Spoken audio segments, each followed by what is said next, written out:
मुख्यमंत्री अरविंद केजरीवाल की जमानत पर ईडी के विरोध को लेकर हाईकोर्ट में मामला पहुंच चुका है। हाईकोर्ट ने जमानत पर सुनवाई तक रोक लगा दी है। ऐसे में अभिषेक मनु सिंघवी ने कहा कि ट्रायल कोर्ट ने कहा है कि केजरीवाल 2022 से इस केस में शामिल नहीं है, लेकिन कार्रवाई 2022 से शुरू होती है। सितंबर, अक्टूबर और नवंबर में 4 लोगों के बयान आए, लेकिन उनमें से किसी ने भी अरविंद केजरीवाल के बारे में एक भी शब्द नहीं कहा। ओडिशा से भाजपा सांसद भर्तृहरि मेहताब को प्रोटेम स्पीकर नियुक्त करने पर विवाद शुरू हो गया है। कांग्रेस नेता जयराम रमेश ने इस मामले में सरकार पर वरिष्ठता को नजरअंदाज करने का आरोप लगाया है। रमेश का कहना है कि परंपरा और रीति रिवाज के मुताबिक कांग्रेस सांसद कोडिकुन्निल सुरेश को प्रोटेम स्पीकर नियुक्त किया जाना चाहिए था। आरक्षण पर आए पटना हाईकोर्ट के फैसले के बाद से ही सियासी पारा हाई चल रहा है। ऐसे में अब ये खबर है कि कोर्ट के फैसले के खिलाफ नीतीश सरकार सुप्रीम कोर्ट जाएगी। बिहार सरकार में मंत्री विजय चौधरी ने कहा कि आरक्षण बढ़ाने का फैसला सरकार ने गरीबों के हित को ध्यान में रखकर किया था और हम इसे बरकरार रखना चाहते हैं।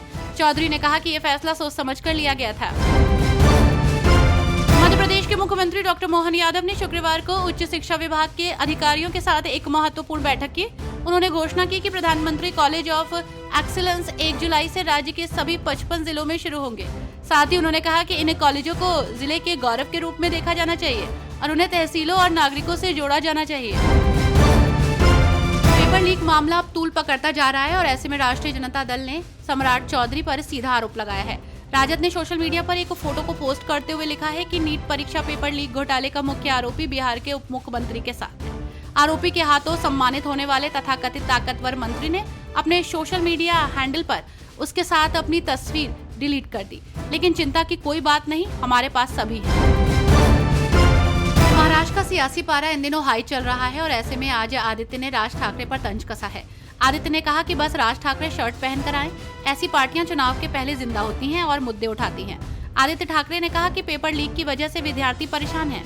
MHCET परीक्षा के रिजल्ट में घपला हुआ है। परीक्षा के पेपर में कई सवाल में गलतियां थी। कुल 54 गलत सवाल थे। गलत पेपर सेट करने वाले अधिकारियों पर कार्रवाई क्यों नहीं हुई?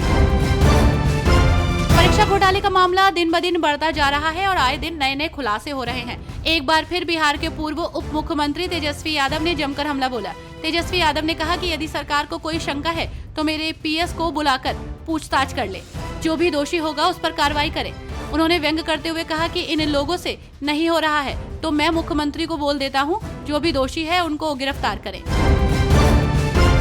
आप मंत्री आतिशी इन दिनों दिल्ली में बढ़ती पानी की गंभीर समस्या को देखते हुए अनिश्चितकालीन अनशन पर बैठी हैं।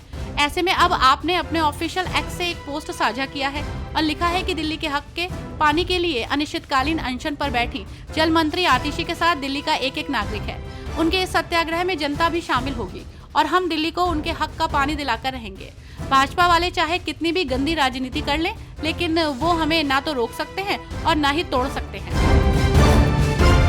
नेरा विधानसभा उपचुनाव के लिए मुख्यमंत्री सुखविंदर सिंह सुक्खू की पत्नी और कांग्रेस प्रत्याशी कमलेश ठाकुर ने नामांकन भरा है। इस दौरान मुख्यमंत्री सुखविंदर सिंह सुक्खू और कांग्रेस प्रदेश अध्यक्ष प्रतिभा सिंह मौजूद रहे। वहीं निर्दलीय चुनाव लड़ने का ऐलान करने वाले कांग्रेस के पूर्व प्रत्याशी राजेश शर्मा भी नामांकन के दौरान उपस्थित रहे। कृषि से जुड़े सुझावों को बजट में शामिल करने के लिए आज CMO में प्री बजट मीटिंग बुलाई गई। कृषि मंत्री के तौर पर किरोड़ी लाल मीणा को इस बैठक में बुलाया गया था, लेकिन किरोड़ी लाल शुक्रवार को सवाई माधोपुर में जिला परिषद की बैठक लेने पहुंच गए। बजट बैठक शुरू होने से कुछ देर पहले ही किरोड़ी लाल मीणा ने WhatsApp पर इस बैठक की तस्वीर साझा कर दी।